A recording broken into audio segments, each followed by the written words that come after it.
Abbiamo in collegamento telefonico qui a Radio Ci Sta dalla sua casa di Washington, Sharif. Hello Sharif, how are you doing? Hello, I'm doing well. How are you? Great, great. Everybody's greeting you here from Radio Ci Sta, and it's a great pleasure to have you here. And actually, I wanted to thank you right away to take a little bit of time to answer to our questions. That is very nice from you. Yeah, it's my pleasure. I'm happy to be here. Thank you for having me.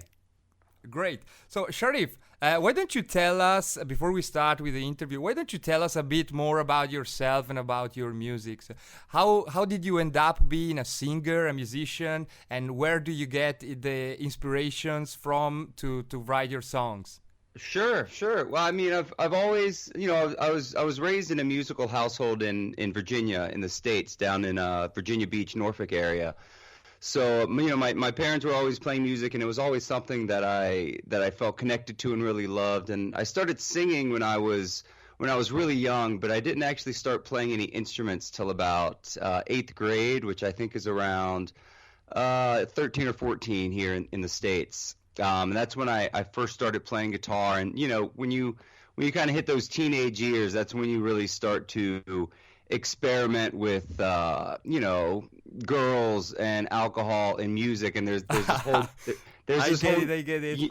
I mean, I don't know if it's the same over there, but that's about when things start happening over here. So it's a very exciting time, and just that's when I really started to embrace music and just really started listening to a whole bunch of different types of music and playing with as many of my friends as I could, and just starting to really pick up different instruments.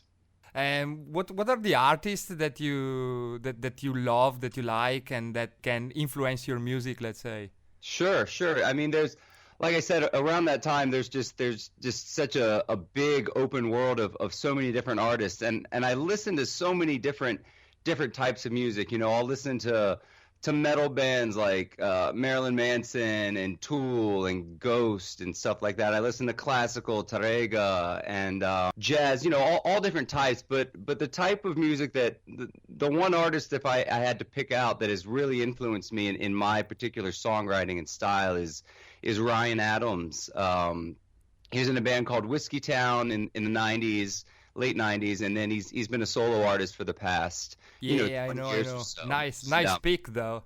Yeah, he just his lyrics and his melodies are they're just so heartbreakingly beautiful and just so well crafted. Like, that's kind of where I try to hold myself as a lyricist. I try to compare it to what he's writing and just always try to make myself better, and just that whole style of writing lyrics that really can reach people.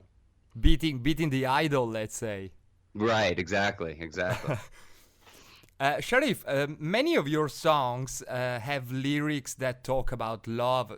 For instance, if we take your album Kisses and Lies, that is totally centered on one precise girl. So what degree of importance do you give to relationships in general, let's say, and how did they affect your way of doing music and living life?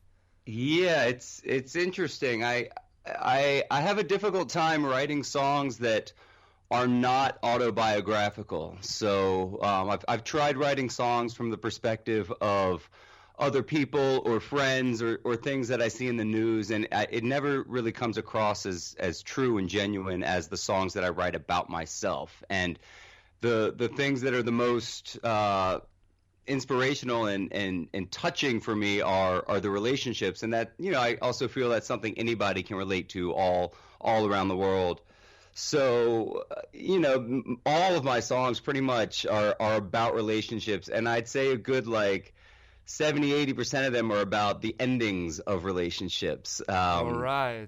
I also have a tough time writing songs when I'm happy. I think when I'm happy, I have better things that I can be doing, and I can get out there and go have fun. But when I'm sad and relationships end, that's kind of the time where it's therapeutic and cathartic to just write some songs to get these feelings out and hopefully kind of help other people through similar times. I get it. So you use this low kick to actually build up songs driven by the emotions that you have inside at that particular moment. So let's say a little bit melancholic, maybe. Sure. And it's ironic because sometimes I want somebody to dump me. You know, I want to be broken up with. I want to have my heart broken so that I can actually write, you know, certain types of songs that I think are really good. But then again, that's something I'm working on, and I've really been working on trying to write some songs that aren't just the heartbreak songs. You know, some that are like I'm happy and I'm very excited to be in this new relationship. So I'm trying both angles at this point.